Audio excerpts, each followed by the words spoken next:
Well, good evening and welcome to the Dusty Feet.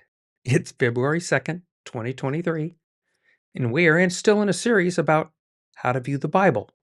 This is part 3. We're using the videos from the Bible Project as our launch points, so we can continue from there, and we'll see where it takes us.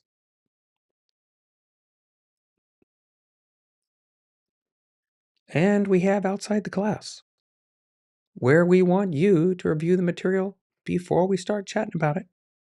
It's kind of like homework.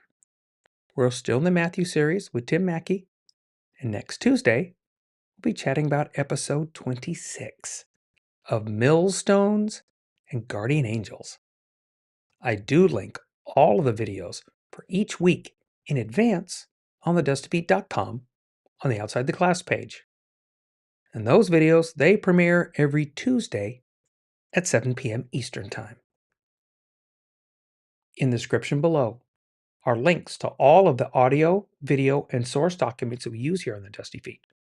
We want to make sure that any material we use here is properly credited to those folks who work so hard to bring it to us. Without their efforts, the learning we do here does not happen. So don't forget to subscribe. Click that bell icon if you want a reminder. And as always in the Dusty Feet, this is a place we can safely explore the endless ways of God, interconnection of His creation, where belief understandings may be challenged, divine misunderstandings may exist, and traditional teachings might falter as we pursue connection, context, and community with God and each other here in an environment of grace and love. So here we go with some more Bible Project on the Dusty Feet.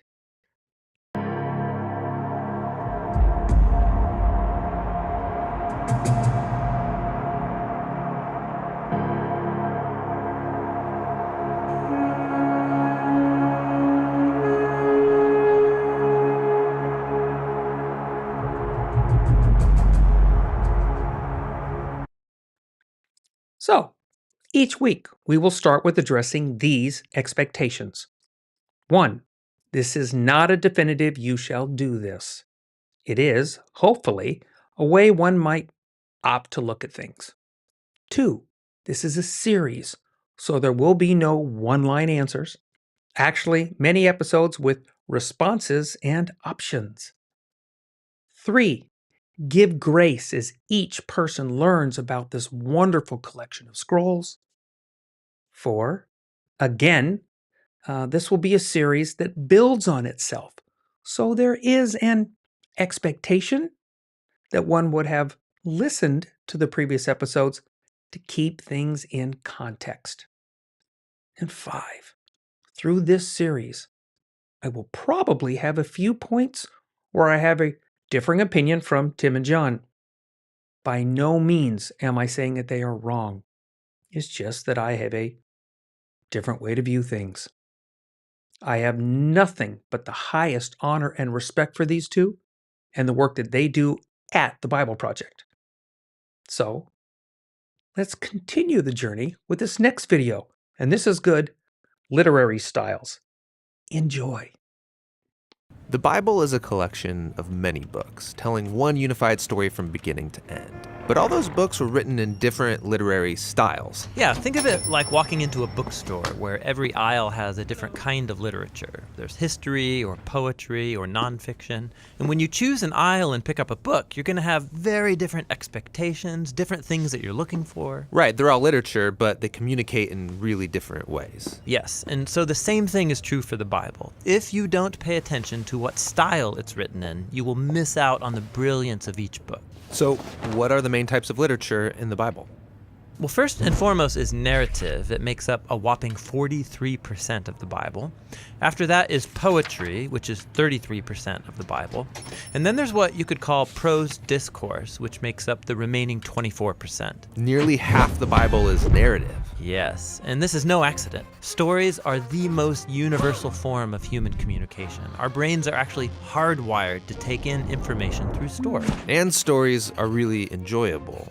Why is that? Well, stories train us to make sense of the seemingly random events that happen in life by taking those events and then putting them in a sequence. And then together you can start to see the meaning and purpose of it all. And what links this all together? Well, good stories always have a character who wants something. And then through these characters, an author can explore life's big questions, like who are we, or what's really important in life. And a good story always involves some kind of conflict. Some challenge to overcome, just like in our own lives. And that forces us to think about our own challenges, why there's so much pain or disappointment in the world, and then what can we do about it? And stories usually end with some kind of resolution, giving us hope for our own stories. Since these are Bible stories, are the characters showing me how I should live? Yeah, that's not quite the point. Most Bible characters are deeply flawed. You should not be like them.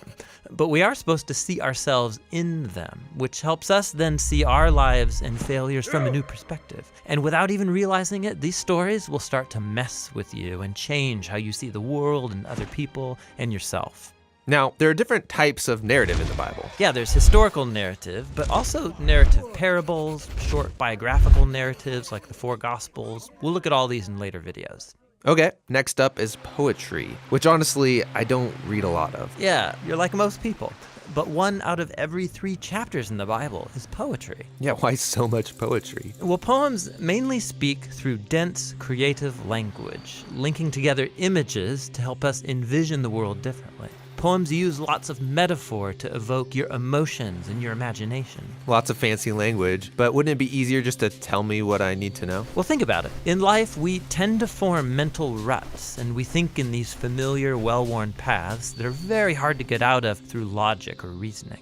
And what good poetry does is force you off the familiar path into new territory. Sneaky. And there's different types of poetry in the Bible. There's lots of types of songs or psalms. There's the reflective poetry of the wisdom books, and then the passionate resistance poetry of the prophets.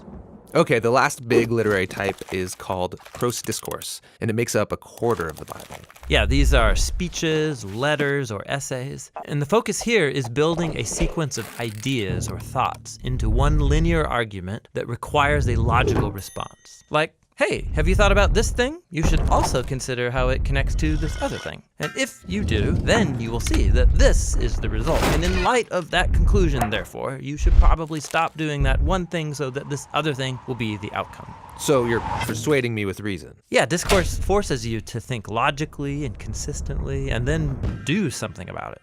Biblical discourse is found in law collections, in wisdom literature, and the letters written by the apostles. Okay, so each book of the Bible has one literary style. No, actually most books have a primary literary style, like narrative, for example, but then embedded in the narrative you'll come across poems or parables or a collection of laws. Every biblical book is a unique combination of literary styles. And to read that book well, I need to be familiar with each literary type and how it works. Yeah, so you know what to pay attention to and what questions you should ask. But before we look at each type, there's one more unifying feature of biblical literature that's really important and really cool, and that's what we'll explore next.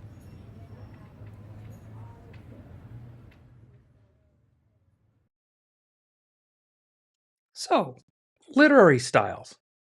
How'd you take that?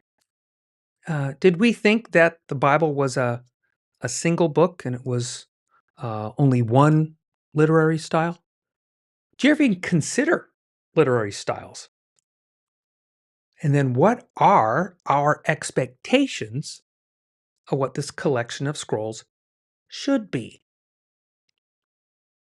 And maybe are we paying attention to within each of the scrolls and then realizing the differences of each and within each, right? Did we realize that this really is a library and that each book or scroll can be driven by a different literary style? So maybe we need to, for every book, we need to determine that genre, that literary style that might be included in each, right? We have narrative at 43%, poetry at 33%, and prose discourse at 24%. So prose discourse, that's a form of language that doesn't have any metrical structure to it. Let me elaborate. Okay, it isn't the fast-moving action of narrative, nor is it the metered, imaginative language of poetry. Right? Don't forget, because music is included in that. We know that many of the Psalms, written by King David, they fall into this, of course.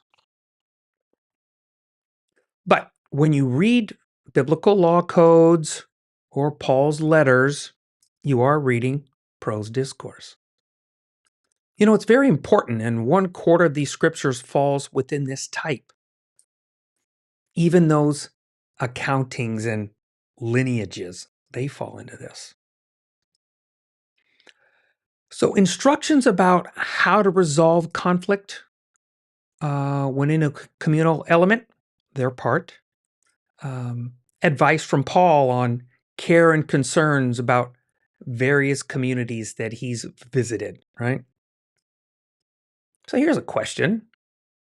Do you think that instruction or advice, as in how one might need to resolve issues, right, is that universal or contextual? So let's say if one was getting or giving advice on something, could it be different in a way? Say you were living in the US or in Japan or in India. So again, I ask, are issues and concerns universal or contextual? For me, I personally believe that there can be some universal issues and concerns, right? But the larger majority by far are lived and resolved in context, where and when you live. So there's a hanging question that we'll definitely not answer today, but it does bear thought. Should prose discourse in the Bible be any different? Did we even consider that the Torah and the other accountings that fall in the same literary style as that are Paul's letters, right? Because that's a challenging point, and it's something to ponder and something to tuck away for future discussion. Right now, we just need to remember that 24%, almost a quarter of the Bible, comes from this batch. So, poetry. Did that amount surprise you, actually? That's 33%, 1/3. But we also remember that music is included in that. We have a few songs, remember, by individuals in the Torah, beautiful songs. And of course, throughout some of the other scrolls, but obviously they're most prolific with David in the Psalms. Yes. Oh, do you notice that the prophets were in this? Um, we know that they had plenty of narrative in their warnings to the children of Israel. But in the visions, they fall into the poetry style. Tim called it resistance poetry. So when you think of poetry, this music, wisdom literature, prophetic visions, right? What are your expectations? What do you expect them to do, right? Each is very different and often not literal. Each of them, actually, just like today, are full of metaphors and phraseology and terminology that take us off the beaten path. It might be safe to say that, as a whole, we all enjoy a little poetry and music. But more often than not, maybe that visionary poetry, that's still very challenging. And yet they, the group, might also sound very, very different depending on where you are. Because all poetry, music, wisdom, visions, they rely on imagery that the reader or the listener can associate with or understand. Yet what happens when the reader or listener, what happens when they're when they're not seeing the picture uh, that the words are painting? Probably, if you're anything like me, I fill in the gaps with what I think I know or I think I understand. But can you hear the problem with that? It has caused me to check my thoughts or ideas, probably more than I care to admit. But poetry, music, wisdom, visions, they might not be as simple as we thought, but 33% of the text falls into this style. So, narrative, stories. I like that Tim and John, they pointed out that our brains are hardwired to connect to stories. Because remember, that is how the scriptures, as we know them, were passed down for literally thousands of years. Not by each individual reading, but the passing down of stories. It was a community connection. The truth is that in every culture, they have stories that have been passed down from generation to generation because that kept us in context with who we were to know who we are, right? Stories, they train us to, again, like he said, to make sense of seemingly random events of life. So, what are the parts of the stories that we connect with? Right? Interesting. I found it interesting in my studies, these with Rabbi David Foreman, that he talks very much the same way about this. He too is reminding his audience that these are important elements to really grasp in Torah, right? I'm not really surprised at all. For those that are interested, there's a new podcast from the rabbi, and he's using the Torah as its own commentary. Here's an intro. Hey folks, this is Rabbi David Foreman. I am the lead scholar at Aleph Beta, and I want to tell you about a new podcast that I am pioneering, A Book Like No Other. The book in question, of course, is the Bible itself. It's a core text of our religion, a core text of Western civilization, but what makes it different than every other book I've ever read is that layered into the book itself is the Bible's own commentary on the meaning of its words. This meta-commentary, it's everywhere in the Torah. It's a constant, profound weave that permeates virtually everything the Torah says. And once you begin to see it, it's breathtaking. The notion that the Bible has this special quality, that's the underlying assumption. That's really the bedrock of my work. I'm looking to share the fruits of that conviction with you in this podcast. We'll be reading the Torah on its own terms.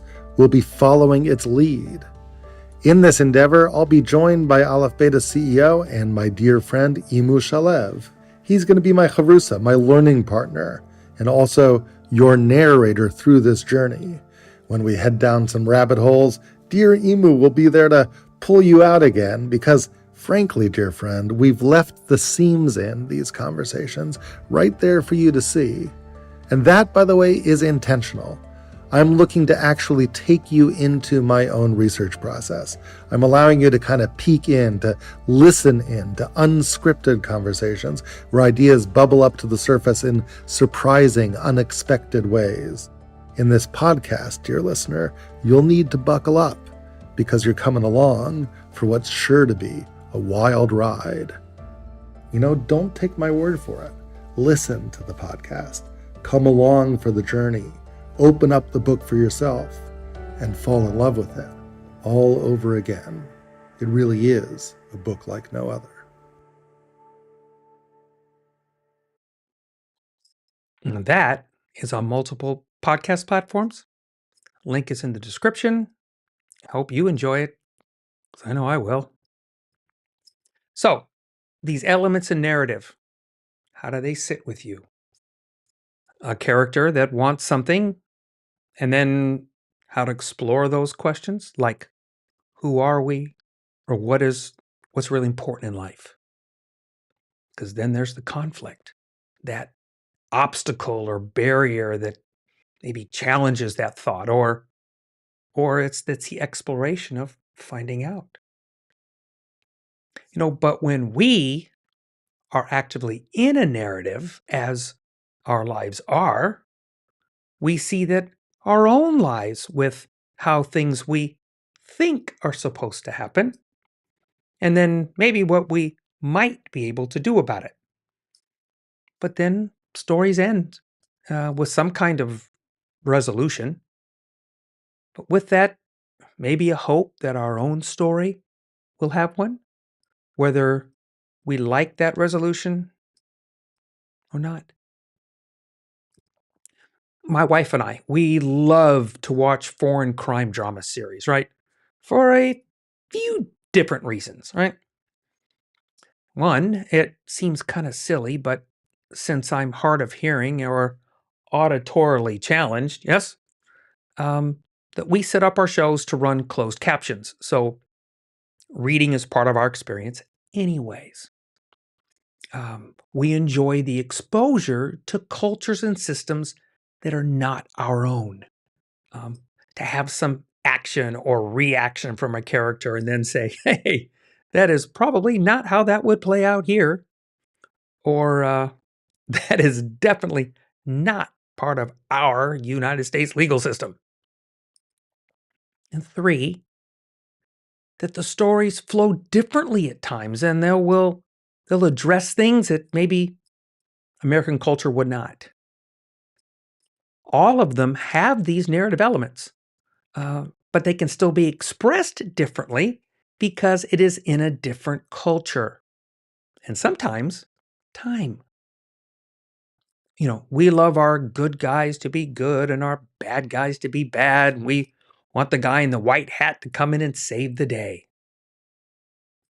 But that is, as we see in life and in scripture, that is seldom the case. So it might make us pause to look at these characters as we read the stories in scripture and realize that these people, they are not one-dimensional characters. I'm not sure at all when it began with a question asked, should we act like those characters in the Bible? Has the Bible ever even hinted at asking that? One could possibly infer that to the life of the Messiah, but that is so much more complicated than it sounds.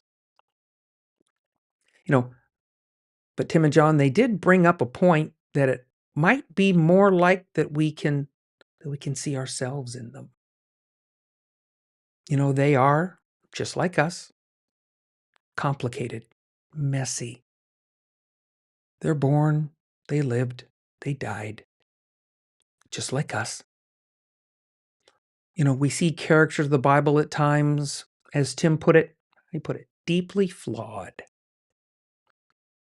And as we've been talking a bit here, a bit on the Dusty Feet, right? We are still part of this narrative too. We are part of this story. The biblical story, it is far from over. We are characters in this, whether we're in active narrative or if one is so inclined, say like, I don't know, Reinhard Burr, who was also expressed in the poetry of music. But what would we expect from folks reading about us when looking back, right? Of us being looked upon backwards, right? In hindsight. So maybe us and them living real lives, messy lives, complicated lives, we are the same. We're lives that we're trying to understand doing the best we can with what we think we know in this place and in this time that we live. Theirs is being shared with us. Yet I suspect ours, that's going to be shared with others. But I wonder if folks will see us in the same light. We'll see. And I hope that this helps us to refresh how to view the Bible. Next week, we'll have part 4. What was that? Jewish meditation literature? That's going to be fun. Okay. And our point to ponder. This is a lighthearted thought. It just hit me funny, and I thought, like, especially we were discussing Paul in the piece, and Chad Bailey, whoever he is, says, if Paul saw the church in America, we'd be getting a letter. That's what we need, right? Some more prose discourse from Paul. And thanks for being with us tonight on The Dusty Feet.